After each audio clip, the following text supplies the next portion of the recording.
नमस्कार। Radio talkies में आप सबका स्वागत है। नमस्कार। आज हम काजुओ इशिगुरो के उपन्यास क्लारा एंड द सन पर थोड़ी गहरी चर्चा करने वाले हैं। हमारे पास कुछ नोट्स और अंश हैं इसके। हाँ, और फोकस रहेगा क्लारा पर, जो एक आर्टिफिशियल फ्रेंड मतलब एक एएफ है।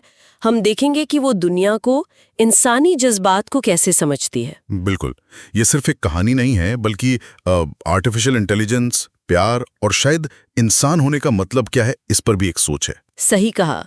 तो क्लारा की शुरुआत वो एक स्टोर में है ना? हाँ, और उसकी सबसे बड़ी खासियत बताई जाती है उसकी ऑब्जर्वेशन स्किल्स, मतलब बहुत बारीकी से चीजों को देखना और समझना। मैनेजर भी कहती हैं, तुम बहुत कुछ देखती हो। और वो सीखती कैसे है? खिड़की से बाहर देखकर। हाँ, जैसे वो टैक्सी ड्राइवर जो लड़ रहे थे, या वो रोज दिखने वाली कॉफी कप लेडी और रेनकोट मैन। वो इंसानी बर्ताव को डिकोड करने की कोशिश कर रही है, पैटर्न समझ रही है। सिर्फ रोशनी नहीं है, वो एक तरह का पोषण देने वाला, या कह सकते हैं एक ताकत है। हाँ, जैसे कोई देवता हो। वो मानती है कि सूरज की खास कृपा होती है। ये सोचना एक एआई के लिए काफी अलग है। बिल्कुल। क्या ये लॉजिक है या आस्था? खैर, फिर कहानी आगे बढ़ती है।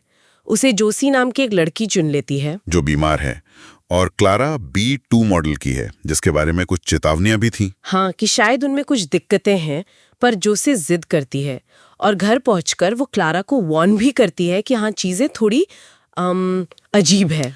और घर पर उसे जोशी की दुनिया समझनी है, उसकी दिनचर्या, उसकी जरूरतें, और वो सूर्यास्त देखना जो वो जोशी के साथ देखती है। यहीं पर कहानी समाज के एक और लेवल पे जाती है, लिफ्टेड और अनलिफ्टेड बच्चों का कॉन्सेप्ट। हाँ, लिफ्टेड मतलब जेनेटिकली एनहांस्ड बच्चे, जिनका फ्यूचर शायद ज्यादा ब्राइट माना जाता है। और रिक जैसे अनलिफ्टेड, जोजी का पड़ोसी और दोस्त, होशियार है पर शायद समाज की नजर में पीछे। और जोजी और रिक का रिश्ता, वो बहुत क्लोज हैं, पर उनके बीच ये तनाव भी है। उनका वो एक प्लान भी है साथ रहने का भविष्य में। क्लारा ये सब देखती है, बच्चों की बातें, माँ बाप के बीच की टेंशन, जैसे जोजी की माँ और मिस हेलेन रिक की माँ के बीच। वो समझने की कोशिश करती है, जलन, गुस्सा, अकेलेपन का डर। वो इंसानी रिश्तों की उलझनें देख रही है, सीख रही है, पर असली मोड़ तब आता है जब जोजी की तबीयत बिगड़ने लगती है। हाँ बिल्कुल, उसकी बहन सैल की तरह, जिसकी मौत हो चुकी है।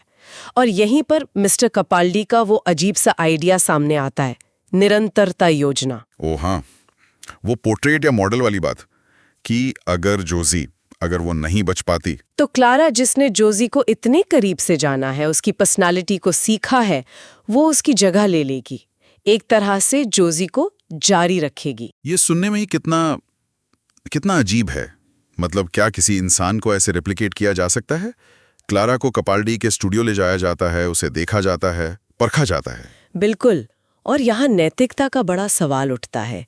क्या क्लारा सिर्फ एक मशीन है जिसमें जोशी का डेटा भरा जा सकता है? माँ तो इस प्लान के लिए तैयार दिखती है, शायद डेसेस्पेयर ने, पर पिता? वो हिचकिचाते हैं। हाँ, उनके लिए ये शायद सिर्फ टेक्नोलॉजी की बात नहीं है, ये इंसान की आत्मा, उसकी पहचान का सवाल है। लेकिन क्लारा, उसका तो अपना ही एक मिशन चल रहा है दिमाग में। हाँ, उसका फिक्स आइडिया है कि जोशी को सिर्फ सूरज ही बचा सकता है। और इसके लिए उसे क्या करना है? वो मानती है कि पास के मैकबेन के खलिहान के पास जो कोटिंग्स मशीन है, जो प्रदूषण फैलाती है, उसे रोकना होगा। हाँ, क्योंकि वो मशीन सूरज की अच्छी एनर्जी को रोक रही है। यहाँ क्लारा का विश्वास देखने लायक है। वो खलिहान में जाकर सूरज से बात करती है, एक तरह का सौदा करती है। सौदा? कैसा सौदा? कि वो मशीन को नष्ट करने में मदद कहेगी, बदले में सूरज जोशी को अपनी खास धूप से ठीक कर दे। वो जोशी और रिक के सच्चे प्यार का वास्ता देती है सूरज को। ये कमाल है एक मशीन का ऐसा विश्वास। और फिर? और दिलचस्प बात यह है कि जोशी के पिता इसमें उसकी मदद करते हैं। वो क्लारा को अपना PEG-9 सॉल्यूशन निकालने देते हैं। PEG-9?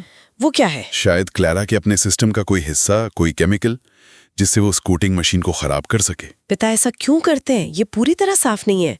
क्या वो भी क्लारा पर यकीन करने लगे, या बस बेटी के लिए कुछ भी करने को तैयार है? पता नहीं, पर होता वही है जो क्लारा चाहती है। हाँ, एक दिन जोशी के कमरे में अचानक बहुत तेज धूप आती है, और उसके बाद वो धीरे धीरे ठीक होने लगती है।